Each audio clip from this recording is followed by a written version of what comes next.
Okay, well, the Emperor, the Necromancer, let's call him that because we have a real Emperor on the board here, over here with Nikon. The Necromancer's production is able to pull a couple of units in from Tal Plator, trying to increase the flow of troops. The problem is he doesn't have a lot of time. He only had 109 production under his control when you count the territories he owns. Mainly, whatever he's grabbed in the empire itself has fallen back quite heavily. It's a tough situation to cope with what's in the empire. So, anyway, that would allow 21 vampires, but as it is, because of the loss of vampires over the last couple turns, he was only able to have a total of 14 on the board after this. And some of them are being built quite far back. He'll push them forward, of course. And these guys can probably launch an attack.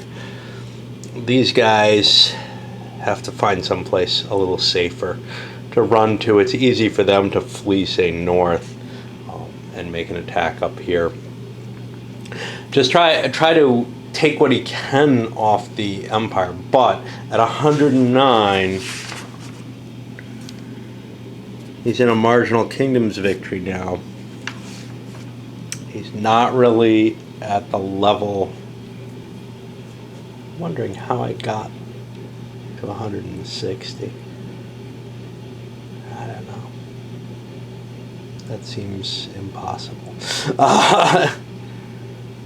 I think I miscalculated or misreported. Anyway, that seems like a long road to getting to victory at this point. I feel like the Empire, the Kingdoms player has pretty much stymied the Necromancer, and that may mean that the Necromancer has to do something more. I don't know what that something more is, but I'm not sure Stavroar is the answer anymore. The problem is I couldn't figure out anything that was worth doing other than Stavroar. Even Stymied, which is harder to get, if I bring that in, Calarian Oriat is an immediate response to it. So it's felt like the only thing. It can tie down some of Ferlari. More importantly, it can hit Zoroaster from the behind. So it is the most important place. And I continued on with the Houndmaster because if I can get those extra troops right now, it's great. But I couldn't. I pulled some vampires out of the forges to get more up to the front. I don't expect to be able to grow too many, although maybe losses might cause that because the attack here failed. It was only a 2-to-1 attack, so it's only a +1. And you see there's only one vampire left there. And it's kind of a bitch, what I mentioned before. It's hard for me to remember that the vampires can't cross rivers, but he had to slide around here. He got there in full movement. Meant abandoning this, moving over here, from over in our Halastron. I could have brought some infantry with me, and maybe that would have been wise, or the siege engine. But I grabbed this space, ended up getting not getting the undead there, and Tolmorn used up all his death magic, so now he's in a lot of trouble. I have the feeling the Kingdoms player is going to start turning the tide pretty heavily at this. Alright, trying to stomp out the remainder of the invasion here. Some of it didn't go too well. Attrition made this not such a good attack. I didn't want to throw a leader in there. I threw in the Ferlari King here, not so much for his ability to add one to the fight. I would rather have that here, for example, but because he's got air magic, he can lift that entire force up and fly it somewhere. He can make it use air attrition rates, which are significantly better. You can see how mobile the vampires are than the regular land rates are. So that gives him a more mobile stack once he's there. Nikon ran up here to Stymied. The next place I want to get extra forces coming in from here would be very helpful, and that would open things up for Kelleran, although I don't think there's enough game left for Kelleran to really come into play much. One of the advantages of Caleron, and a reason you might want to go for them early, if you have a shot to, not only are they easy to get, but they have 3 leaders, so you can run around and diplomatize a lot more places. However, I'm a little too short-sighted to do that. I wanted to point out why no one's going for this. It's because it's unsafe. A military unit can force you to make a survival check if you send a leader there alone, and sending troops there just hasn't really been an option. So the evil player, for example, hasn't been looking for monsters there that would help him. Over here we got a big stack. Farnon's leading it. He moved there because the staff is there, but he also brought the dragon there. That gives him better odds and a chance of incinerating some of these troops and making it even easier. He's got the siege engines with him. So, you know, he's not going to be able to wipe out the Dark Emperor here, but if he gets rid of most of those invading forces, then he could launch an attack into Ohatsieran and probably not liberate it, but at least strip a lot of the power away from the ability to keep getting more vampires. A lot of times I wish this game, and I'll try to remember this for the review definitely, I wish this game had sort of a grand campaign aspect to it. I could see putting that in play, because what you end up doing is playing for the short-term win, and I think it would be a more interesting game if it didn't have this fixed time limit. If you played it out, you know, all the units kind of have a mortality to them. The problem is, of course, as the leaders got killed off, there'd be no new leaders to replace them. Is that a big deal? Yeah, it kind of bothers me. I feel like somebody should step up, not necessarily with magical abilities, but it's okay. It's not like leaders are, you know, leaders are important to the game, but it's not like they absolutely drive the combat system.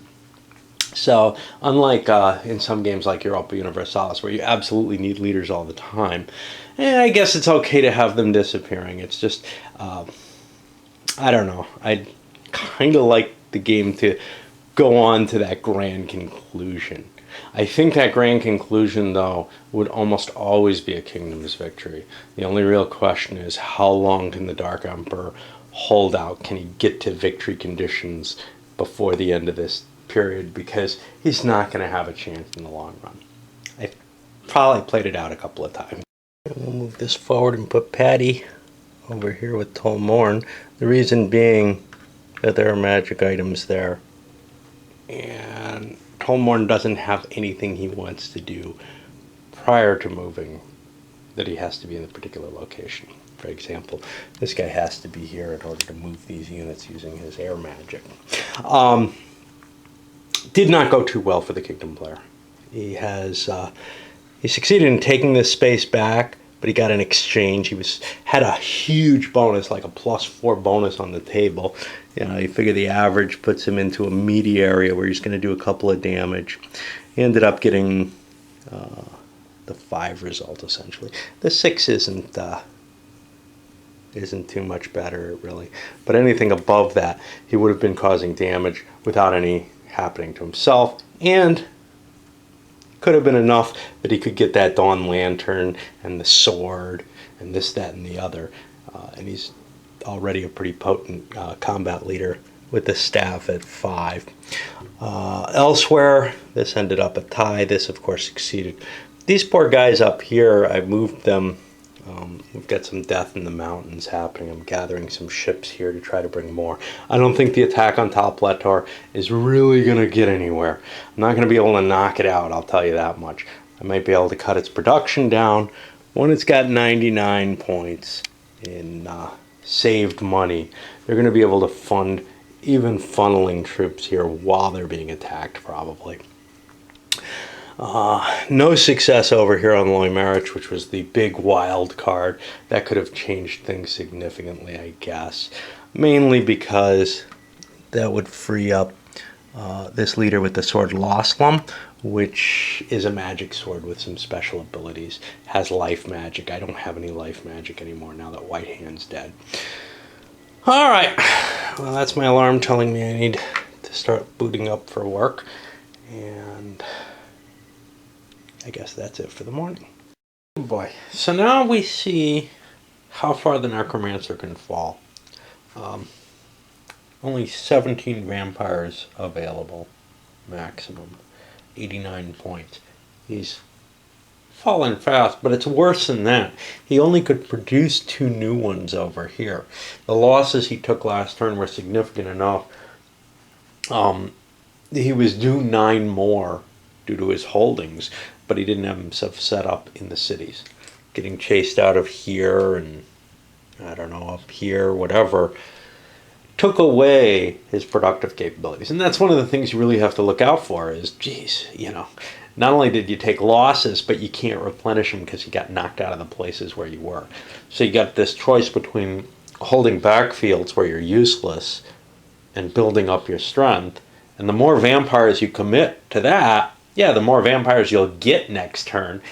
But you kind of have to keep your production capability up, which requires that you send a lot of vampires out, and that brings down your opponent's production. Anyway, it's this nice little conundrum, which usually, from my perspective, spells doom for the Necromancer player, even though he has control of the game at the beginning. I may be misplaying it. It may be that you don't want to take the kind of start that I have, but I've put so much effort. You heard me, fighting my way through to do something different this time. Well, I've got one idea, and I may try to explore this, which is a first strike on Zolhaster. But I think that's a really low odds attack. You basically have to wipe out 3 leaders, and you've got a 4-point life mage there. So maybe I'll test that out as just a, hey, let's see what happens. But as soon as that happens, you're fighting the biggest thing in the game right off the bat. You're not going to be able to build up your strength, but you may be able to get a body blow on it that's strong enough. Now, what we saw here, though, was probably more force, well, certainly more force was available to the Necromancer in this game than would have been if they landed right off the bat. But they couldn't direct it all into that one space, the capital there, where all the leaders are, and they couldn't kill them all off. And if they can kill them all off, then they can conquer Zolhaster and win the game with the auto victory. That may be the best chance that the Dark Emperor has of winning this thing. Anyway, getting back to this one, Tall Pletar, building up more troops, tends to funnel them in, some cav here. I'm going to move this ship over here. If it survives, great. If it doesn't, well, then I can rebuild it. But if it does survive, then I can ship down, and now I can start sailing through this river. Interesting thing about rivers in this game, they connect the oceans. They're not like normal rivers here, flowing down from the mountains in general. For the most part, they actually connect the different sea zones, which means that you have navigable channels rather than rivers in a lot of senses. I'm not too impressed with whatever's going on over here. It's not going to be a big distraction to Tal Pletar. I don't think. I've only got 2 turns left.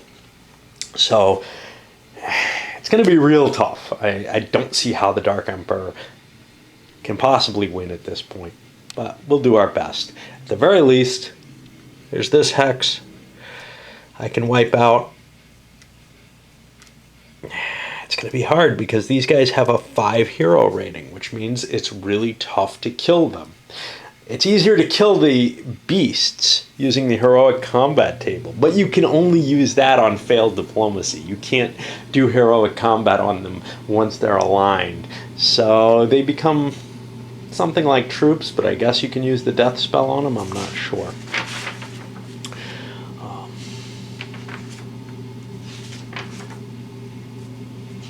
That's kind of left.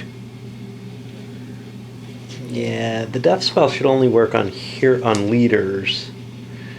Monsters are kind of this weird, not completely defined thing in the roles. They move as leaders do.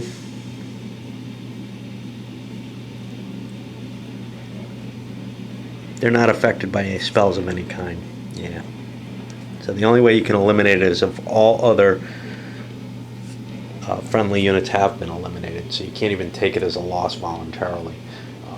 But you can take it as one as the last unit. So I get a lot of shots at the leader, though, and that should be enough to be able to, if I can get rid of him, with his 5 hero rating, that's going to be tough. But if I can get rid of him, maybe I can turn the tide here. So that's going to be my main goal at this point.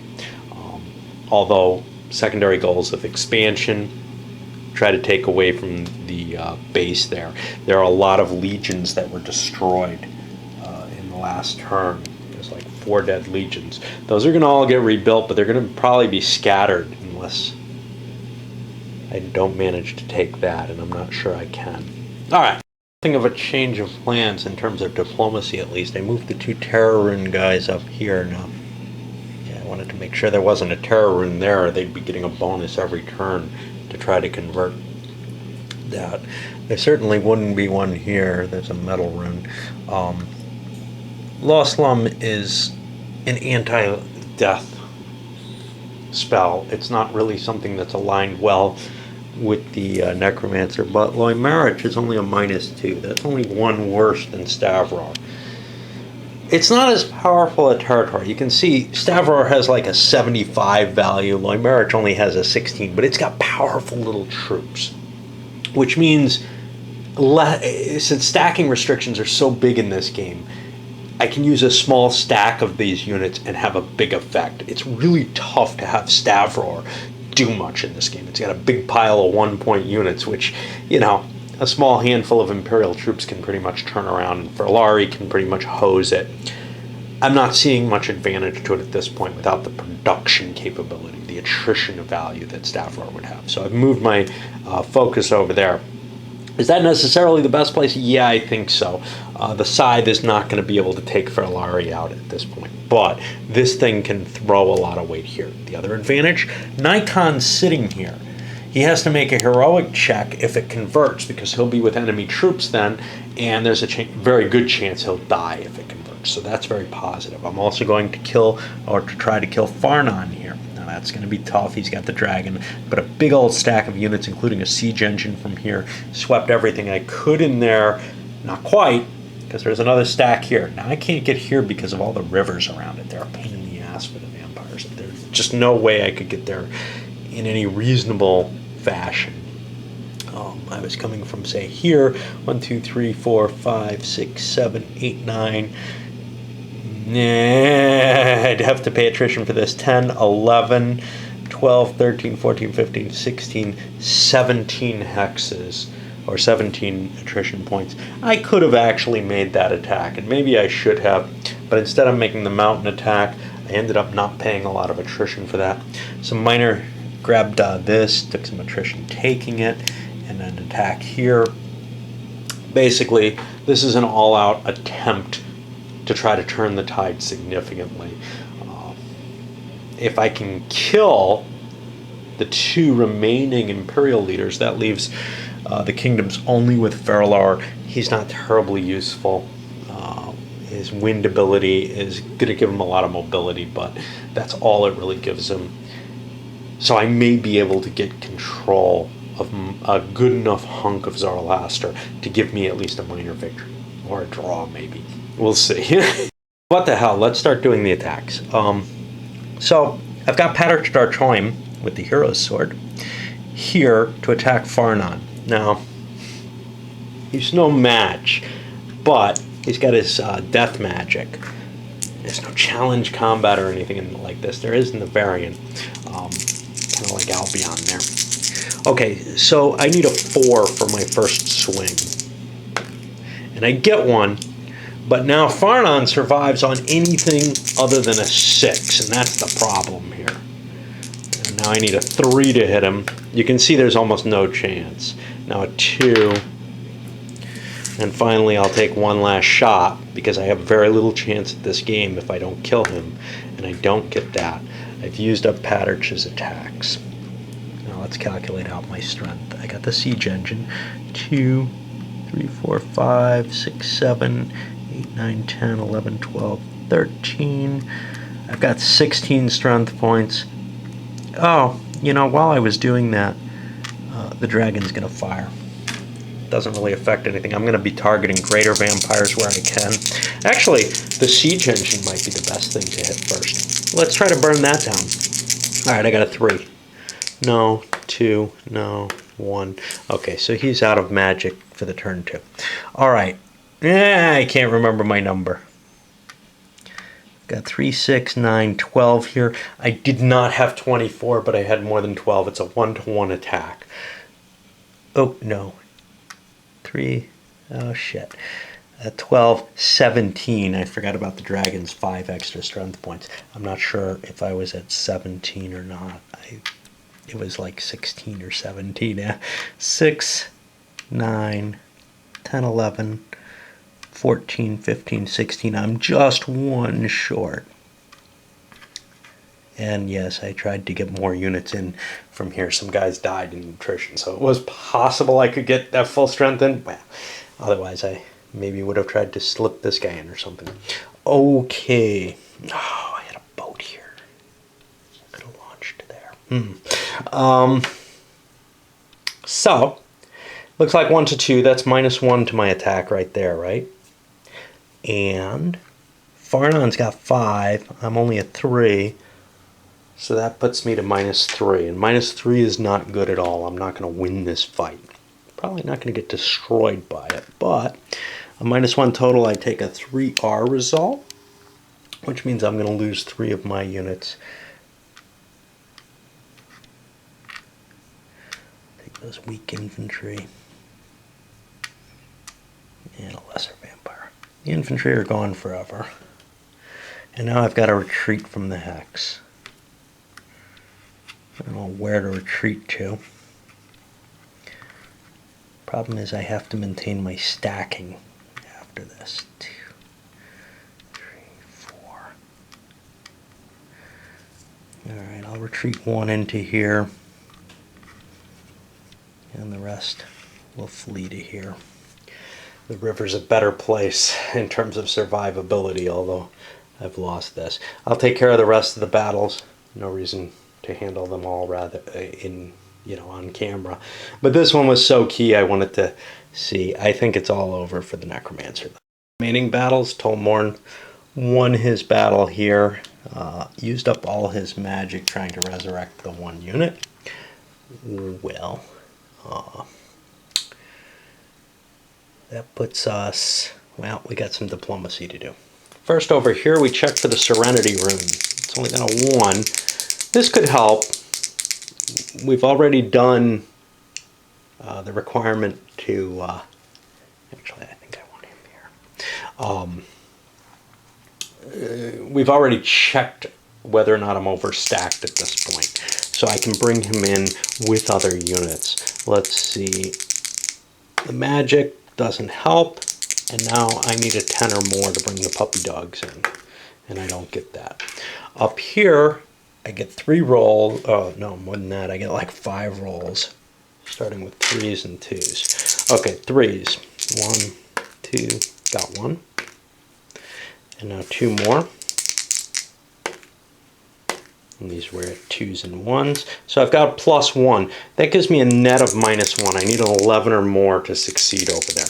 You can see how tough it is to get the diplomacy on things that aren't aligned with you.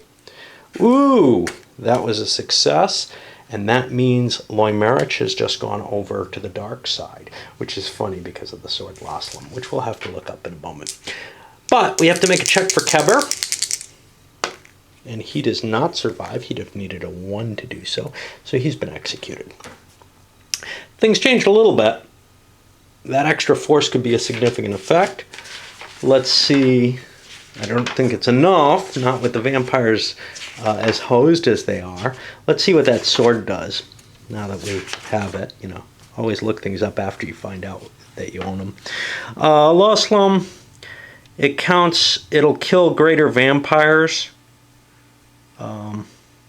permanently. It can kill Tolmorn or Patrick der Choim permanently. And Famir has this weird questing aspect to it. Okay. Well, that's all we have. But that's kind of an impressive little coup there. Those are some powerful forces that I've got unleashed that I can move down into this area. But if the Empire can destroy some of those vampires, it's going to be a tough slog to beat them. And, well, this guy's best job may be to go over to Calarian or Riot rather than to fly his troops around in order to try to muster that, because that would be a powerful counterbalance to this. The problem? Well, there's not a lot of time. There's one turn left after this one. So if I do summon something, I don't have much time to use it. And I probably can't actually even knock Stymied out.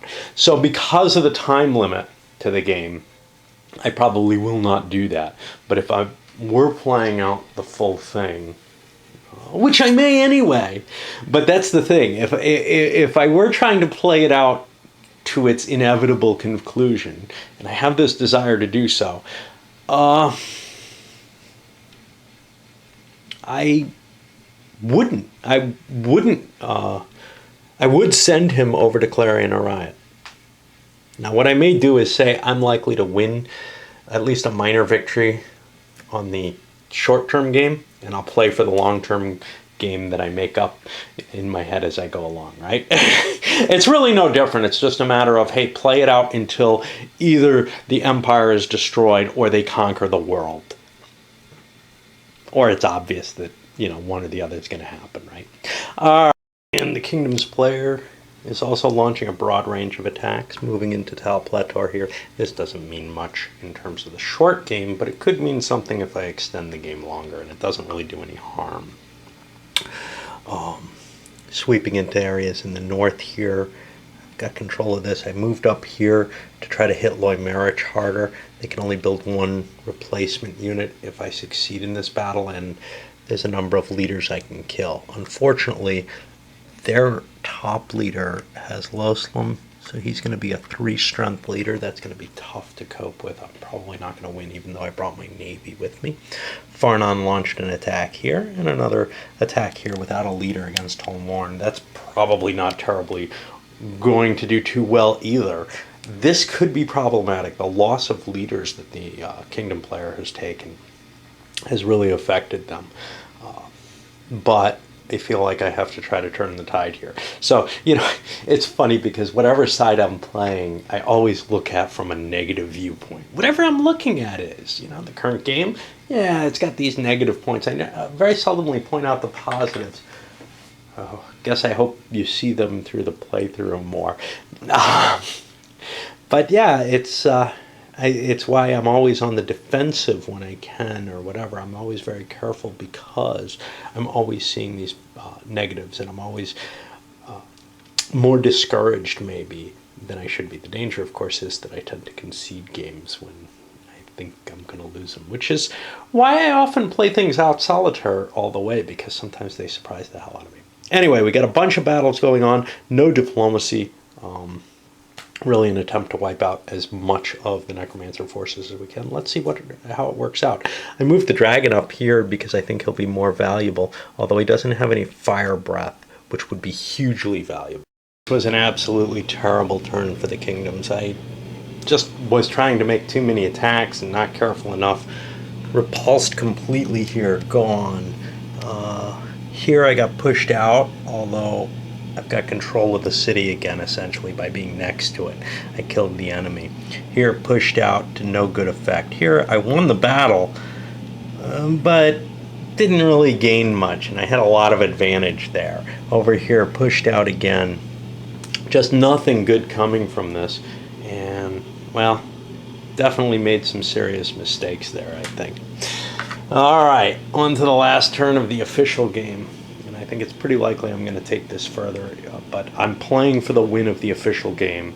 As you can see, yeah, poorly, you might say. But as you can see, Furlor, I did not send him to Calarian or Riot to try to gather reinforcements or whatever. If I could get rid of him and Farnor, it's over for the long game, because there will be nothing to prevent me from taking Zolarasta. But I don't think that's possible. It looks like the kingdom is holding itself together. It's more powerful here. I'm not going to get a lot of vampires this next turn. I got a couple here that I can replace and one up here, but otherwise I just don't have the cities, and that's always the problem. You got to have your vampires in the cities, and it's tough. We enter the final turn of the legitimate game, and yeah, I'm sure I'm going forward. We're at 115 production, which is a marginal kingdom victory right now for the Necromancer. That means if I can expand a little bit and hold on to the points, and that's a tough thing to do. I could do all kind of calculations. I hate doing calculations. I like just playing by the seat of my pants. I'm not going to try to win the game, you know, by getting 3 points more or something than I need. I probably would do that in an opposed game. That's one of the differences of how I face games opposed. And one of the reasons I kind of like playing them solitaire better. Is that at that final stage where I can calculate out how to get a victory, the kingdom player would very carefully add up and see, hey, can I get a marginal victory just by placing my pieces geometrically in locations that aren't going to matter? The hell with that. You know, I want to play it out. It's kind of like I didn't make my judgments with the a kingdom player very carefully or well in terms of my attacks. I'd probably be a lot more careful in an opposed game. That's the biggest difference that I have. And you'll see that in the Euros too. A lot less AP when I'm playing solo, because I'm just in it for the kicks, for the story, for watching what's happening, so I'm a lot less competitive.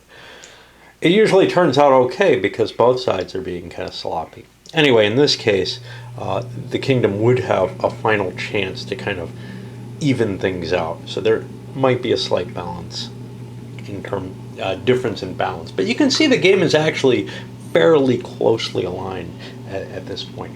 It's running to be a close run thing. Gathering up a big force of vampires to hit Zola on the turn that they come in after keeping control. Not overreaching, not going for Clara and Oriad or some other location, but instead pausing a couple of turns, I think has kept this closer than most games that I've played of it. Hey, being on camera does me some good, right? So, what are my goals at this point? Well, they're mixed, but largely I am looking towards that future game as well as the points that I'm getting here. I would love to kill this. I've gotten some builds, but I don't think it's enough to handle this. So I don't really want to punch forward into that with the Lomarich troops. I may actually pull this down and hope he can get in there safely. Assuming there's room for him. There's only 4 stacking points available there. Yeah, I got room for one more unit. Elsewhere, you know, try to grab cities where I can within the empire, because I'm not going to lose anything here, basically. So I might as well keep pushing. Ferlari got so hosed by their attacks. So I think I breathed a little bit of extra life into the possibility of the Necromancer actually winning this legitimately. I don't think they can survive the full game, but we'll see. I didn't think they had a chance several times before. It's gonna be tough though to turn this around, I think. Okay, so the attacks by the Necromancer. First of all, I had to take out the capital. Going after this big stack for multiple reasons. One is it scores me a lot more points around the capital. I moved Tolmorn there, and I left the sword that Paterch had there so he could pick it up. This guy is carrying an extra sword. He built 2 swords this turn. Paterch picked up a sword here from the troops that moved into this hex. Silver is still looking for the Houndmaster, trying to bring him up. Move these guys back into place for Stavroar. Again, not necessarily, and certainly not what I would be doing if I was going to end it here no matter what. I'd be, you know, making a charge with this vampire and using these guys as leaders, probably moving this force. And in fact, this force may want to move anyway, but I may want to wait and build up more troops there. I'd definitely be moving into here for a 1-on-2 attack with the chance of taking it, but that's pretty low risk. But using one of these guys with their fear ability, they could chase the boat out of there, and then I'd have it, and I'd get a couple more points. I'm not going to worry about that. I'm playing for the long game here, but we'll see how, how the score turns out. I'm figuring we can fudge it a little either way. This is our big attack here. And Pattern wants to kill this dude because that's a leadership point. So he's going to use his death magic on him. And then I'll probably not zoom in on these other battles. Okay. He gets him. Roll the 2. And now the guy has to make a survival check, which he fails. So he is dead. The dragon's still there, but he can't lead. Now we go to the battle, and here's where things get ugly. Because my numbers aren't good. I've got 7-12 aligned against me. I've only got 6. Which means it's 2-1 against me exactly. So I'm at -1 for that. But I've got a sword, so I'm at the total of +2, which is a pretty good odds here. And I've only used one of my magic points. There's no way to indicate how many magic points you've used. So a +2 with a roll of 2. We each take 1. And the defender has to retreat. Well, the defender will lose this crappy infantry. Where am I going to go? For victory point wise, Lomarich doesn't matter. Yes, I'd probably want to kill Lomarich at this point in the game for the long game, but I also am interested in the victory points for the short game. So I will pull back. Now Pattern can use more of his magic. Try to raise that unit from the dead. Oh, I forgot to kill one of my big infantry. Now these guys I can also raise from the dead. I believe if I use my death magic, I have to get both.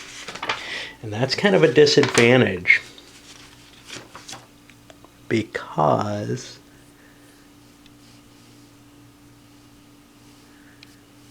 yeah, it's all units. Because the problem is, this will withdraw good units from my force pool, but I can always turn this into, I can always betray it to the vampire player if it gets to be too weak a power, and then attack it, grab it. It's fairly easy to grab. So I'm going to go for it. So this is a 3, and I get it. So I get a couple of undead units. That gives me more temporary units. Certainly good in the short run. The question is, do I want to keep Lomarich in the end? Well, I've got to betray my kingdoms as I go. Of course, if I have control of all of them, it's pretty easy to say, yeah, I'll take them over eventually. I'll do the rest of the combats and come back. Long term, this didn't go well for the kingdoms at all. Short term, it may have worked out pretty well. Let's see what happened. Tolmorn defeated the legions here. He killed 2 of them, used both his magic points to raise undead legions, but then he discards them as attrition, well, as overstacked units. He's got too many units there now. They're dead permanently. That takes away 2 legions permanently from the Imperial force. That's important because if he had raised them and hadn't had to throw them out, the staff of the Empire, which is still with Farnon, would mean that they'd switch sides and he'd have those undead legionnaires on his side. Of course, if the evil player ever gets the staff, real live legions will, I believe, end up fighting for him. Yes. That is nasty. Let me make sure that's correct. It has effect on the 4. Yeah, these are the dead legions. Okay. We already handled over here. I've used up 2 of my 4 magic. I'm trying to put that here.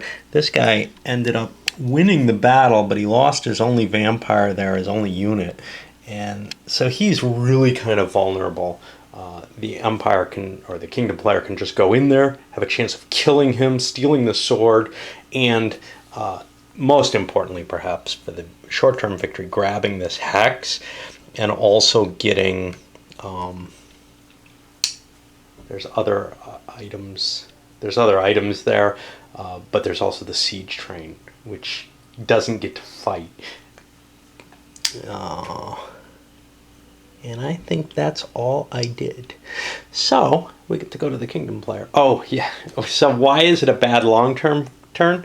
Stavroar went over to the evil side finally, and that pretty much says it's over.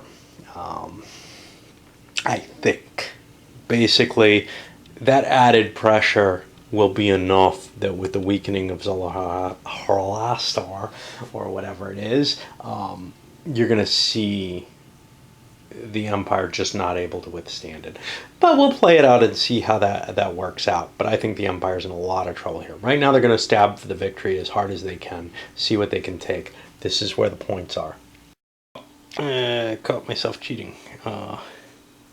In favor of the kingdom player, I stole a bunch of money from Ahostlarion instead of Zolahostlarion, and they probably wouldn't have been able to manage the attack they did last turn. I'm in the midst of my movement when I noticed, gee, I didn't spend any of my production. I didn't bother calculating it. So I calculated it out, and they don't have a lot. I'll just write it off as that.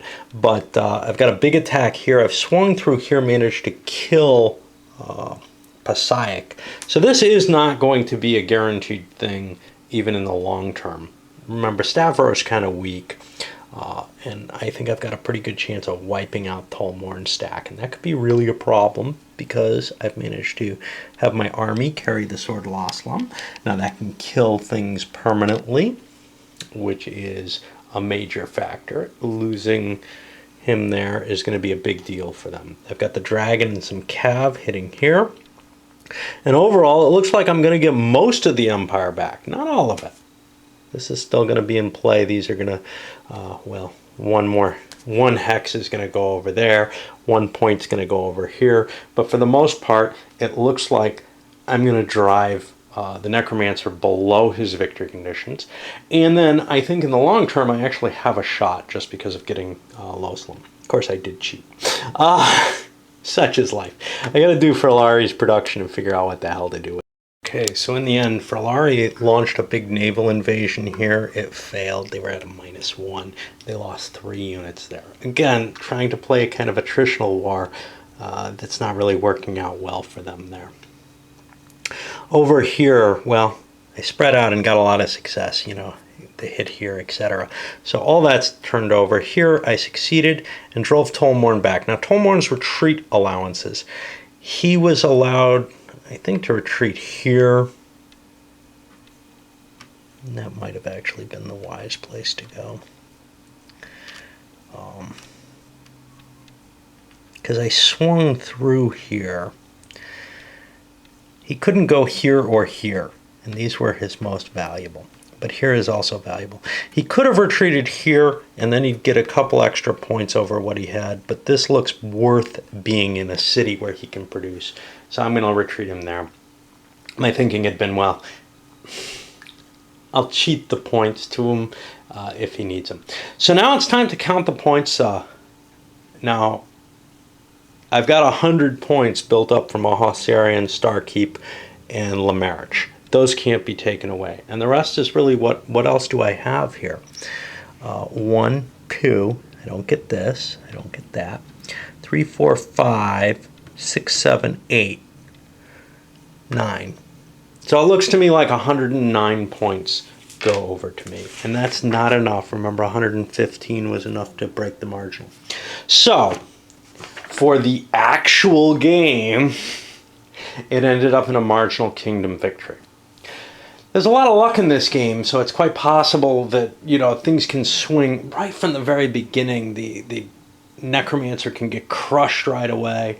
The kingdom player could, of course, be paralyzed for a long time. This isn't too far from optimal. In fact, usually what happens is I bring Stavroar in, but then I get them early enough that I go attack Ferlari or something, and Stavroar doesn't end up helping me at all because of that.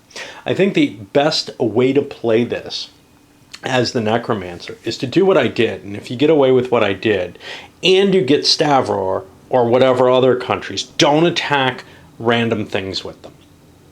Right? This is a pretty nice combination. Into Limerich, you can probably manage that.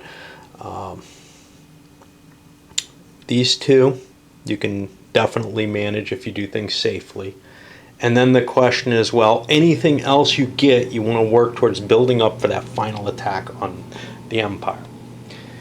A little bit more luck, getting Stavroor early, maybe getting one of these additional mercenaries into play that, you know, were the 0 pointers, that any of that might have swung this a little bit further very easily. Of course, not cheating for the Empire, for the Kingdom player in the last turn, that probably would have helped too. So this may actually be essentially a draw.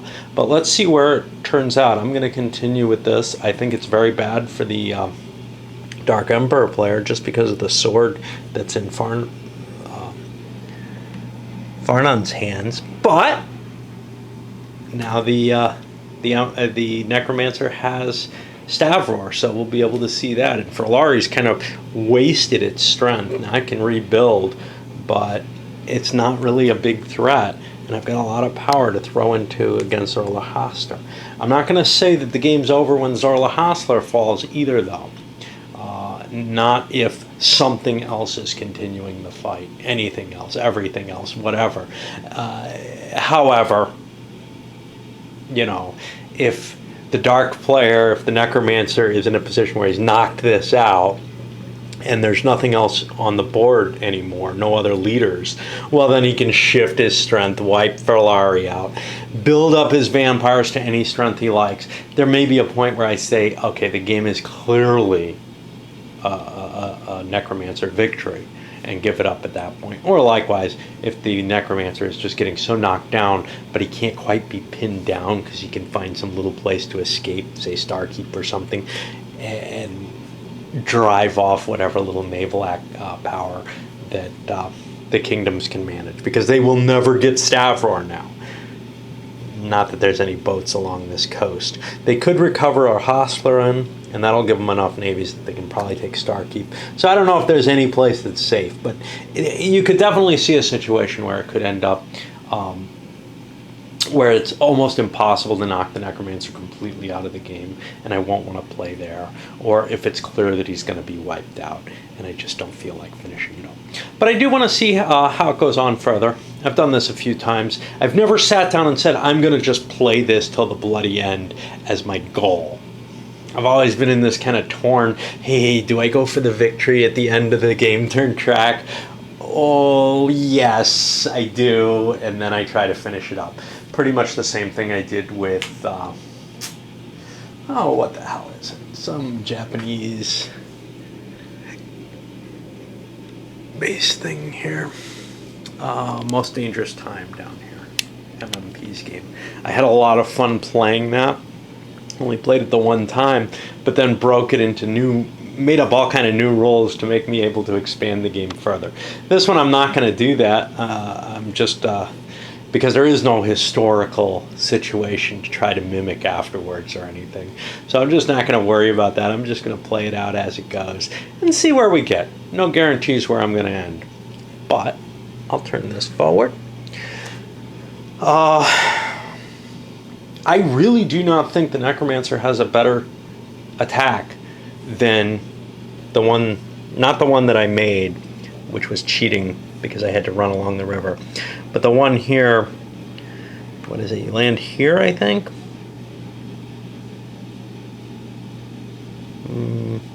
It's here.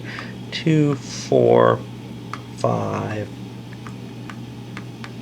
You have to make an additional attrition check hitting the forges. That's the problem.